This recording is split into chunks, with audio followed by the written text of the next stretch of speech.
ഇപ്പോഴത്തെ പുതിയ ട്രെൻഡ് ഉണ്ടല്ലോ, ബേസിൽ യൂണിവേഴ്സ് എന്നറിയപ്പെടുന്നത്.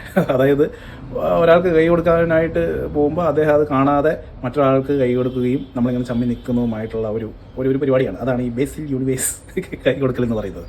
അതിൻ്റെ ഇപ്പോൾ ഏറ്റവും ഒടുവിലത്തെ ഇര നമ്മുടെ വിരാട് കോഹ്ലി ആയിരിക്കുകയാണ്. അതിനെതിരെ വലിയ പ്രക്ഷോഭമാണ് ഇപ്പോൾ പൊട്ടിപ്പുറപ്പെട്ടിരിക്കുന്നത്. ഇന്നലെ IPLന്റെ ഉദ്ഘാടന ചടങ്ങിൽ ഷാറൂഖ് ഖാനും വിരാട് കോഹ്ലിയും ഉണ്ട് സ്റ്റേജിൽ. അതിനുശേഷം ഷാറൂഖ് ഖാൻ റിങ്കു സിംഗിനെ സ്റ്റേജിലേക്ക് വിളിക്കുന്നത്. അപ്പം റിങ്കു സിംഗ് വരുമ്പോൾ വിരാട് കോഹ്ലി കൈ നീട്ടുന്നുണ്ട്. പക്ഷേ റിങ്കു സിംഗ് ശ്രദ്ധിച്ചില്ല. നേരെ ഷാറൂഖ് ഖാൻ പോയിട്ടാണ് കൈ കൊടുക്കുന്നത്. അത് വലിയ അപരാധമായി പോയി. എത്രയും പെട്ടെന്ന് റിങ്കു സിംഗിനെ തല്ലിക്കൊല്ലണം എന്നുള്ള ആഹ്വാനമാണ് പല സ്ഥലങ്ങളിലും ആരാധകർ പൊട്ടിപ്പുറപ്പെടുവിക്കുന്നത്. എന്താലേ, ഷാറൂഖ് ഖാൻ കൈ കൊടുത്തത് നടന്നു നീങ്ങിയ റിങ്കു കോഹ്ലിയെ അവഗണിച്ച് കടന്നുപോയെന്നാണ് ആരോപണം. ഇതിൻ്റെ വീഡിയോ ദൃശ്യങ്ങൾ വൈറലാണ്. അതായത് കോഹ്ലിനെ അവഗണിച്ചതാണ് എന്നാണ് പലരും പറയുന്നത്. പലരും പറഞ്ഞാൽ ഈ ആരാധകർ എന്ത് ഗതികേടല്ലേ. അതിനുശേഷം നമ്മൾ വീഡിയോ കണ്ടതാണ്. അവർ തമ്മിൽ വർത്താനം പറയുന്നതും കെട്ടിപ്പിടിക്കുന്നതും വളരെ സന്തോഷത്തോടു കൂടി ഓരോരോ ഡാൻസ് ചെയ്യുന്നതൊക്കെ. അതൊന്നും ഈ ആരാധകർ കണ്ടില്ലെന്ന് തോന്നുന്നു. അങ്ങ് അവഗണിച്ചു പോലും. ഇത് ഇത്രയും വലിയൊരു പ്രോഗ്രാമാണ്. അതിൻ്റെ ഇടയ്ക്ക് കുറച്ച് ടെൻഷനോട് കൂടി ആയിരിക്കും എല്ലാവരും ഒരു സ്റ്റേജിലോട്ടൊക്കെ കയറി പോകുന്നത്. അപ്പോൾ ചിലപ്പോൾ നമ്മൾ കൈ നീട്ടുന്നവരെയൊന്നും കണ്ടെന്ന് വരില്ല. നമുക്ക് സാധാരണക്കാരായി നമുക്ക് തന്നെ പലപ്പോഴും സംഭവിക്കുന്നതാണ്.